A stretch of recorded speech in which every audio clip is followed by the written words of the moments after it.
So recently हमने ये देखा जो सीज फायर टॉक्स थी ईरान और यूएस वॉर को लेके, वो फेल कर गई हैं। ये टॉक्स हुई कहाँ थी? ये इस्लामाबाद में हो रही थी और वर्ल्ड कम्युनिटी को इस पर्टिकुलर सीज फायर टॉक से काफ़ी होप थी कि जो एक इम्पास है, जो एक डेडलॉक बना हुआ है वॉर को लेके, वो समहाउ पास कर जाएगा। लेकिन ये जो सीज फायर टॉक्स हैं वो आपका फेल हो गई। हाल ही में ट्रंप ने ये इंटेंट शो किया है कि US is ready for next round of talks. और जो ईरान के प्रेसिडेंट हैं मसूद पेजेशकियान, उन्होंने भी ये बात कैटेगोरिकली बोली है कि Iran is ready for dialogue and it prioritize dialogue over war. तो इस दो कथनों से हमको क्या जानने को मिल रहा है? हमको ये जानने को मिल रहा है कि अभी भी एक डिप्लोमेटिक स्पेस है, जो बात करने का एक प्लेटफॉर्म है वो अभी भी खुला हुआ है और दोनों देशों को ये भुनाना चाहिए। लेकिन इश्यूज़ कहाँ आ रहे हैं? इश्यूज़ आ रहा है, एक तो दोनों साइड्स की जो ईगो हैं, दोनों साइड्स एक दूसरे के सामने अपनी वल्नरेबिलिटीज़ एक्सपोज नहीं करना चाह रहे हैं। दोनों साइड्स ये नहीं दिखाना चाह रहे हैं कि हम वीक पड़ रहे हैं। दूसरी चीज़ क्या है? दूसरी चीज़ ये है कि दोनों कंट्रीज़ को अपनी जो डोमेस्टिक ऑडियंस है, अपनी जो कंस्टिट्यूएंसी है, ठीक है, उसको भी कैटर करना है। तो दोनों अपने आप को एक दूसरे के सामने और अपने आवाम के सामने वीक नहीं दिखाना चाह रहे हैं। तो इसीलिए हमने देखा कि ईरान ने तो स्ट्रेट ऑफ हॉर्मुज पे एक ब्लॉकेट लगाया हुआ था। अभी यूएस ने भी ये ब्लॉकेट खुद से लगा दिया है। यानी जो इंटेंशन है यूएस का ब्लॉकेट का, वो क्या है? वो यही है कि जो ईरान के एक्सपोर्ट्स हैं, ठीक है, जिससे वो अभी कुछ पैसा कमा पा रहा था, इसको भी ब्लॉक किया जाए और ईरान को इकोनॉमिकली वीकन किया जाए। लेकिन ईरान जो है वो पहले से सैंक्शंस झेल रहा था, पहले यूनाइटेड नेशंस के सैंक्शन और फिर यूएस ने सैंक्शंस लगा रहे थे। तो जो इकोनॉमिक सैंक्शंस वाला प्रकरण है ईरान को लेके, वो बहुत लंबे समय से चला आ रहा है। तो जो ईरानियन इकोनॉमी है, ईरानियन स्टेट है, वो काफ़ी रिजिलियंट हो चुका है, काफ़ी रिजिलियंट है।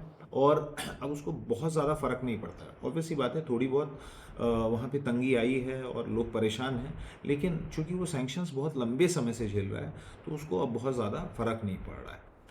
तो इसीलिए ईरान ने भी क्या इंटेंट शो किया है? ईरान ने ये बोला है कि अगर यूएस ये ब्लॉकेट कंटिन्यू करता है, तो वो आने वाले समय में चाहे आपका सी ऑफ ओमान हो, पर्शियन गल्फ हो या रेड सी हो, उसको भी ब्लॉक कर सकता है। तो इससे होगा क्या? जो ट्रेड सप्लाईज हैं, सप्लाई चेन है अक्रॉस द वर्ल्ड, आपका डिसरप्ट होंगी और जो ग्लोबल इन्फ्लेशन लेवल है, प्राइस लेवल्स हैं, वो हमको बढ़ते हुए दिखाई देंगे। तो what should be the solution? क्या आगे होना चाहिए? तो मेरा ये मानना है कि there should be the diplomatic way out. आपस में बातचीत ही एक जरिया है जिससे ये इम्पास या ये जो डेडलॉक है, इसको रिजॉल्व किया जा सकता है। और ये जो बातचीत है, ये डिप्लोमेटिक एंगेजमेंट जो होनी चाहिए, कहाँ होनी चाहिए? 3 फ्रंट्स में होनी चाहिए। एक तो है आपका जो ईरान का न्यूक्लियर प्रोग्राम है, ठीक है, वो एक मेजर पेन पॉइंट रहा है और हमने पास्ट में देखा JCPOA का आना, जिससे कुछ समय के लिए चीज़ें रिजॉल्व हुई थी और उसके पहले राउंड्स ऑफ सैंक्शंस हमको देखने को मिले थे। तो जो न्यूक्लियर प्रोग्राम है, उसको एमिकेबली, पीसफुली दोनों साइड को बैठ के रिजॉल्व करना चाहिए, एक चीज़। दूसरा क्या है? दूसरा जो मेजर इशू है आज के समय में, वो है स्ट्रेट ऑफ हॉर्मुज।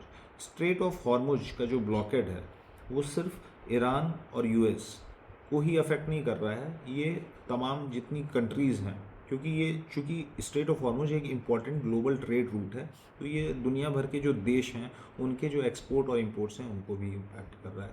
तो न्यूक्लियर प्रोग्राम के बाद दूसरा जो डिप्लोमेटिक पॉइंट ऑफ एंगेजमेंट होना चाहिए, वो स्ट्रेट ऑफ हॉर्मुज को लेके होना चाहिए कि भाई जो सी लेन ऑफ कम्युनिकेशंस हैं वो फ्री रहें। वो अगर डिसरप्ट होंगे तो हमको ये देखने को मिलेगा जो सप्लाई चेन्स हैं अक्रॉस द वर्ल्ड, वो भी आपको डिसरप्ट होती दिखाई देंगी।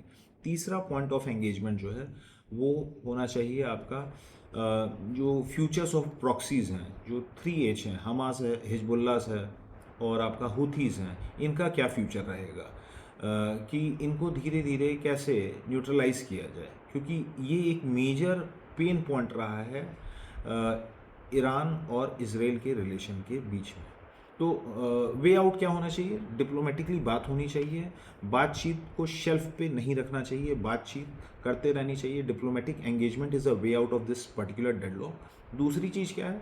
दूसरी चीज़ ये है कि जो सीज फायर अभी हमको देखने को मिला है, हालांकि थोड़ा बहुत अटैक्स हैं दोनों साइड से हुए हैं, लेकिन लार्जली सीज फायर, जो पुरानी स्थिति थी 20 दिन 25 दिन पुरानी, वो अभी नहीं है। तो ये सीज फायर कंटिन्यू रहनी चाहिए, रादर इसको और धीरे धीरे डी एस्केलेट करना चाहिए। और अल्टीमेटली किसी भी हालात में एस्केलेशन और ज़्यादा नहीं होना चाहिए। So peace talk is the only way out, diplomacy is the only way out.